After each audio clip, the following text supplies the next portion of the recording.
Stop wasting money on junk you'll never use, all right? I'm Rizzo from Ophidian Tactical, and here are the top 10 optics and accessories that actually improve your shooting, safety, and survival, all right? Number one will save you time at the range. Let's get it started.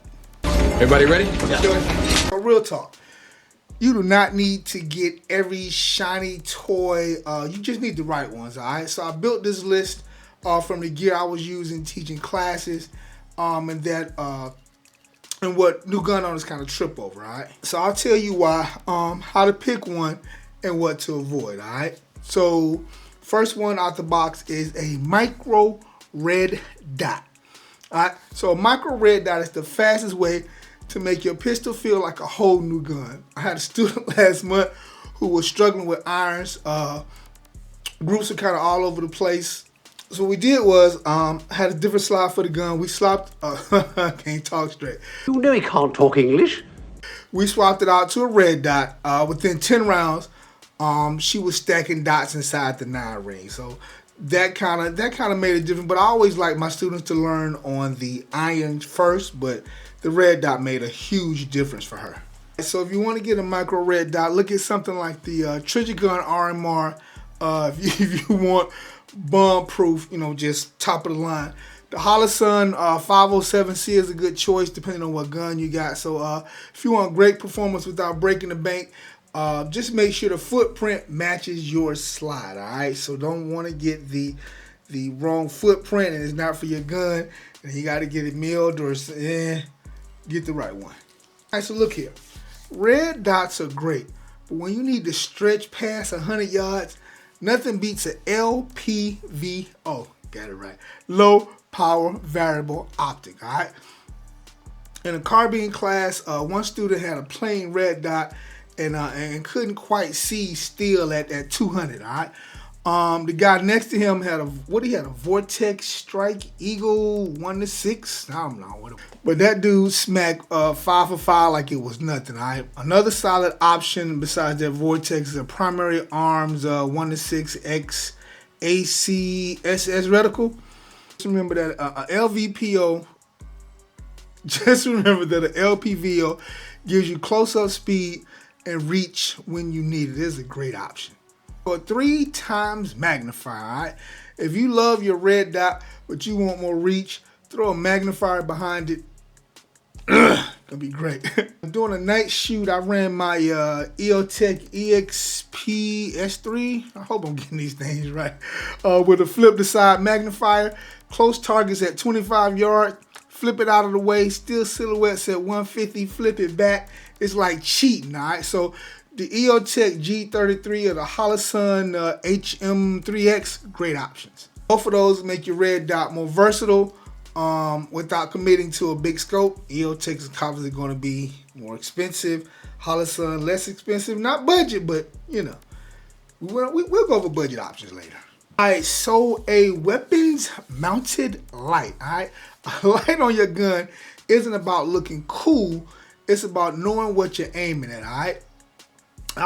One time I had a homeowner tell me he cleared his house after a bump in the night. Turned out to be his teenage son sneaking in late. And that's kind of why some people like the WML and don't, because you don't think you should be pointing it at something, you might want to shoot. But if you are going to search your house with a light, keep it, I have a gun on me, point it down, all right? You don't want to point at something you don't want to shoot. So if that guy would have shot his kid, wouldn't have been a good thing. So weapon mounted light, keep it pointed down. I prefer if you're searching for something else, have your gun with you, have another light. All in all, the light did kind of prevent the tragedy because he saw who it was and he didn't shoot. You can run a Streamlight TLR1 HL on handguns or the Surefire Scout Pro on rifles. Don't cheap out. Lights are literally life-saving. When we say don't cheap out, I don't mean you can go budget, but don't go cheap. Do not go cheap on anything for your gun, all right? Next, backup iron sights, all right? So electronics fail, batteries die. I've seen it happen mid-class. Students' red dot just shut off. Hell, one time in my class, I don't know if I didn't screw mine on tight, the Loctite looked loose, and it Loctite came, it just flew right out the damn gun. So electronics do fail. But you know, if you're in my class and you know you don't have backup irons, your day is kind of ended right there. Any class you're in, your day is kind of over. But instead, this guy, you know, was just one guy. Yeah, it was early on. He flipped up his sights, re-zeroed, and kept going. The Magpul Mbus Pro for budget friendly, and Troy Industries for rock solid.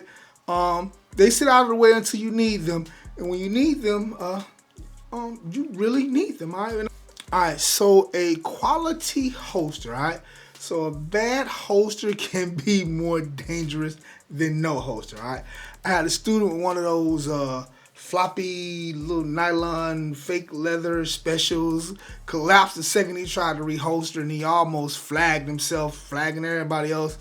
I think what I had at the time, I had the same holster for his gun. It was a tier 1 concealed Axis Slim, but instantly his draw was safer, cleaner, faster. I don't even know how the hell he was practicing with that thing. Alien Gear also makes a good budget friendly holsters. Bottom line, Kydex beat nylon every day. And leather, I love leather holsters. Get you a Kydex holster. All right, guys, I hope I don't get no flack for this, but you need to get a good 2-point sling, all right? You may want 1, you may want 3. I'm suggesting 2, all right? A sling is to a rifle what a holster is to a pistol, all right? It keeps the gun where it belongs, all right? Doing a running gun, one guy didn't have a sling. Every time he switched to pistol, that rifle hit the dirt.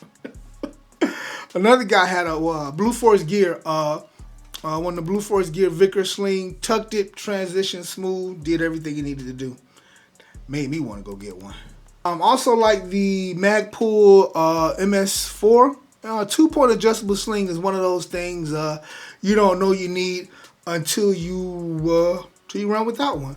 Magpul got some great options, so you can look them up. All right, what's next? Solid mounts and torque tools. All right, I can't tell you how many times I've seen students slap an optic on with hand tight screws. Then halfway through the class, there's zero gone. So invest in quality mounts and the right tool. I think I got some American Defensive Manufacturing QD mounts. And torque down, I got a Wheeler fat wrench. Do it right once, you'll be chasing your zero all day. So, like I said, I have some great options on my page. I had a link on my gear page. I had a link in the comments. That's what I'm trying to say. You know he can't talk English.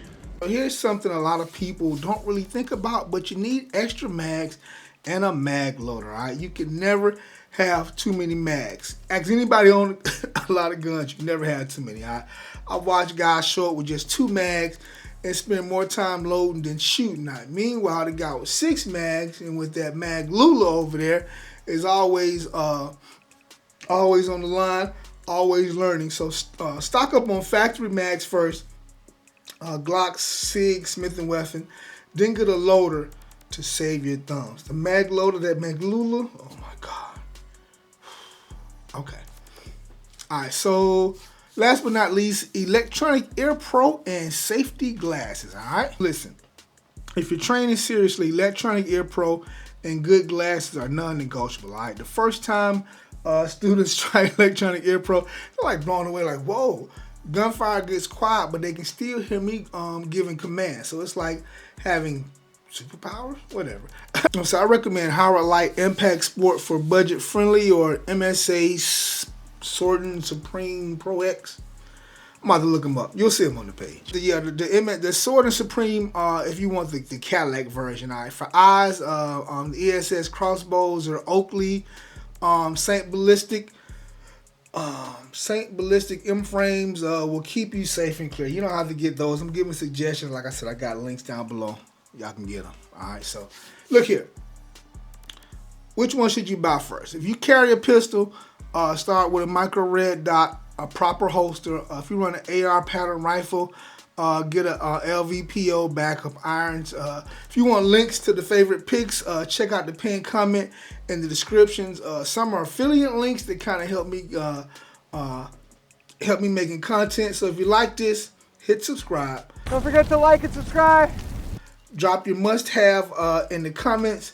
I read them all. I read all the comments. Maybe a little late, but I read them all, all right? All right, so the next video hopefully will be about how to zero your red dot in 5 minutes. I'm going to show you the simple way. All right, so smash the bell if you don't want to miss it. We'll catch you guys on the next one.